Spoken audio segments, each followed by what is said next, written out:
संस्कृत भाषा का महत्व। ये 12th क्लास वालों का संस्कृत का बहुत ही महत्वपूर्ण पाठ है। इसमें 3 पैराग्राफ दे रखे हैं और तीनों ही पैराग्राफ बहुत ज़्यादा इम्पोर्टेंट है। तो आप में से जो भी 12th क्लास के विद्यार्थी हैं, चाहे वो आर्ट साइड के हों या साइंस साइड के हों, आप दोनों ही इसको अच्छे से तैयार करें, क्योंकि इसमें से हर साल एक ना एक पैरा अवश्य आता है। तो चलिए एक एक लाइन को आप सही से याद करें। देखिए, कोशिश करती हूँ कि आपको ठीक से समझ में आ जाए, और अगर एक बार समझ में ना आए तो इस वीडियो को 2 बार जरूर देख लें। धन्य भारत देश, यानी ये भारत देश हमारा धन्य है। यत्र, यहाँ पर, समूल सती जनमानस पावनी, जहाँ पर सभी के मनों को, जनमानस पावनी के मतलब मनुष्य को पवित्र करने वाली। भव्य भावो भावनी, यानी कि भव्य का मतलब होता है उच्च, और भावनी का मतलब होता है भावना, यानी उच्च भावों को उत्पन्न करने वाली। शब्द छंदों का मतलब होता है शब्द राशि को, फिर शबनी का मतलब होता है जन्म देना, शब्द राशि को जन्म देने वाली। सुर भारती का मतलब होता है संस्कृत भाषा विराजमान विद्यमानेषु विराजमान। निकलेश का मतलब होता है साहित्य, यानी आज के जितने भी साहित्य हैं उन साहित्यों में अस्याम सर्वश्रेष्ठ सुसंपन्न चा वर्तते। कहने का मतलब यह है कि यहाँ जितने भी साहित्य हैं उन सभी साहित्यों में इन्हीं साहित्यों को सबसे महत्वपूर्ण माना जाता है जो संस्कृत भाषा के होते हैं। एवं भाषा संस्कृत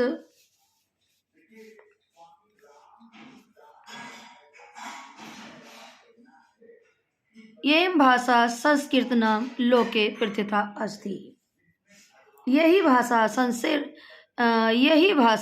संसार में संस्कृत के नाम से लोके प्रथिता का मतलब होता है जानी जाती है। अस्माकं रामायण, महाभारत, ऐतिहासिक ग्रंथ, चातुर्वेद, सर्व उपनिषद, 18 पुराण, अन्य महाकाव्य, नाटक अस्यं भाषा लिखन्ति सन्ति, यानी हमारी यही भाषा सबसे महत्वपूर्ण मानी जाती है। इसी भाषा को संस्कृत के नाम से जाना जाता है। अस्मा का मतलब हमारे, रामायण मतलब रामायण, महाभारत, इतिहास के जितने भी ग्रंथ हैं वह, चातुर्वेद का मतलब होता है चारों वेद, सारे उपनिषद, 18 पुराण और भी महाकाव्य, नाटक आदि हमारे इसी भाषा में लिखे गए हैं। यह भाषा सर्वभाषा जननी मानते भाषा विदित। भाषा विदित का मतलब होता है जो लोग भाषा को ज्यादा महत्व देते हैं, यानी भाषा विद्वानियों ने इसी भाषा को सर्व भाषाओं की जननी यानी कि माता कहकर पुकारा है।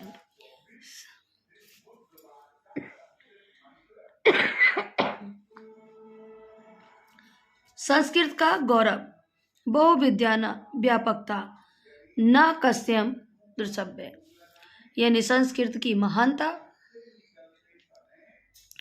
बहुविज्ञान,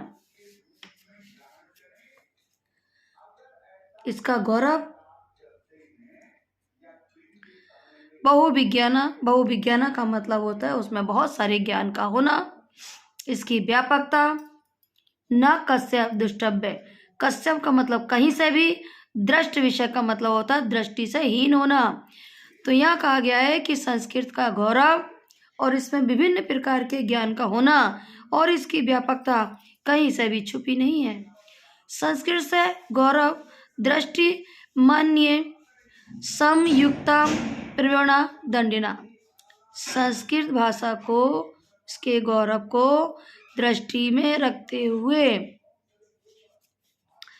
आचार्य दंडिना जी ने ठीक ही कहा है। समयोक्ता आचार्य प्रवीणा दंडिना, यानी संस्कृत के गौरव को दृष्टि में रखते हुए आचार्य प्रवीणा जी ने और दंडिना जी ने ठीक ही कहा है। सभी आचार्यों में जो श्रेष्ठ है दंडिना जी, उन्होंने सही ही कहा है। और क्या कहा है?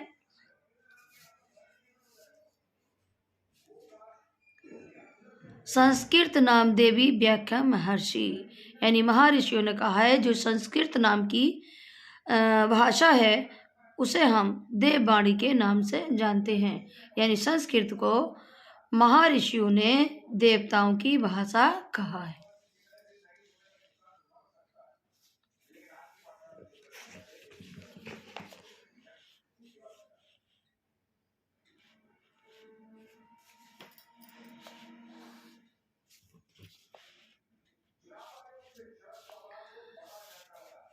संस्कृत का साहित्य सरस है। साहित्य जो है कैसा है? सरस है। व्यापकता इसकी सुनिश्चित है। संस्कृत का साहित्य सरस है, इसकी व्यापकता सुनिश्चित है। तस्य, तस्य का मतलब होता है उसके। गद पद, गद और पद दोनों में। ललित, ललित का मतलब होता है सुंदर। भाव, भावनाओं को बोध समझने की। आदित्य श्रुतम, यानी कि जो क्षमता हमारे कानों को मधुर लगने वाली है, वर्तते विराजमान है। यानी संस्कृत का जो साहित्य है वो सरस है, उसकी व्याकरण सुनिश्चित है। इसके गद और पद में सुंदर भावों को जन्म देने की अद्वितीय शक्ति है जो कि हमारे कानों को प्रिय लगती है। देखिए, श्रुति माधुर्यम, इसका मतलब होता है कानों को प्रिय लगने वाली।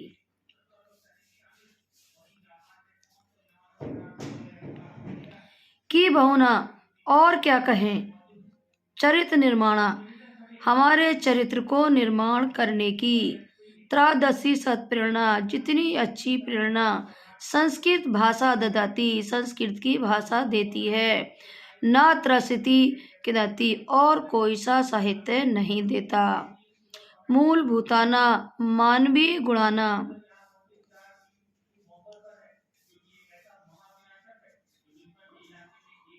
मूलभूताना का मतलब होता है मूलभूत मानवीय गुणों का।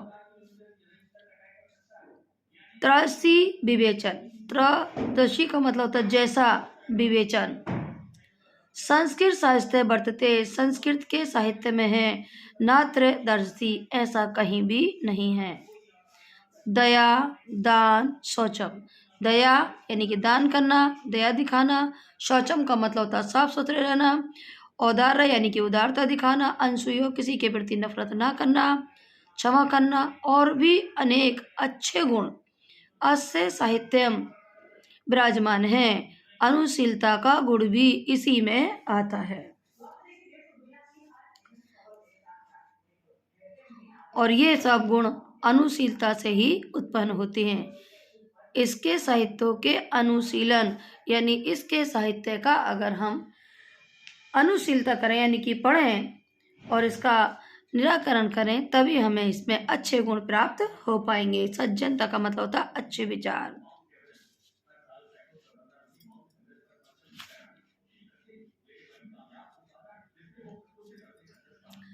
संस्कृत साहित्य आदि कवि वाल्मीकि, महर्षि कवि कुलगुरु कालिदास, अन्य च भास भारवी भवयुद्ध महाकाव्य स्वीकृत ग्रंथों अदापि पटखाना हिंदी हृदय विराजते।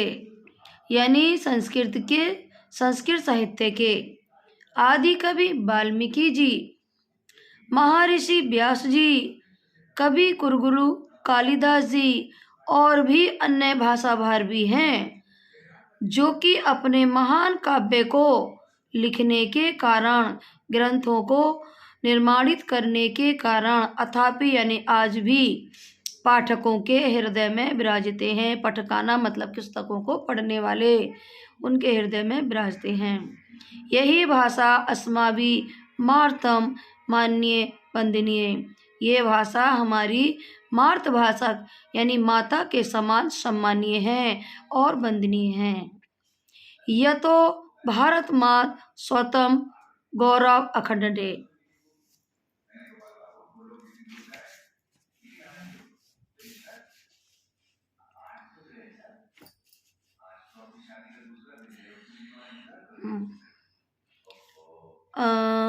वंदनीय और सम्मानीय है। यह तो भारत माता स्वतंत्रता गौरव अखंडम संस्कृत से सुरक्षित शक्युते।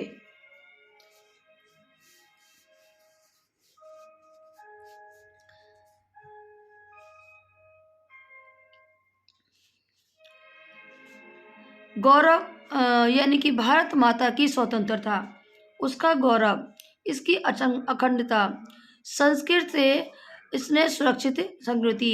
कहने का मतलब ये भाषा अस्माभि मातृ सम्मानीय वंदनीय। ये भाषा हमारी माता यानी कि माता के समान सम्मानीय और वंदनीय है और पूजनीय है।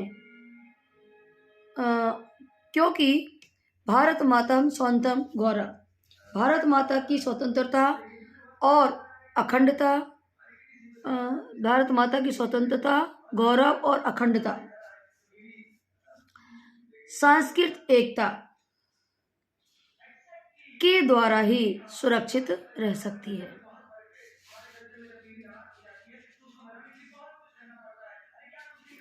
सैक्यो संत भाषा सर्वभाषा भाषा प्राचीनतम श्रेष्ठ चारितम। ये हमारी संस्कृत भाषा सभी भाषाओं में प्राचीनतम और श्रेष्ठ मानी जाती है, यानी पुरानी और श्रेष्ठ मानी जाती है।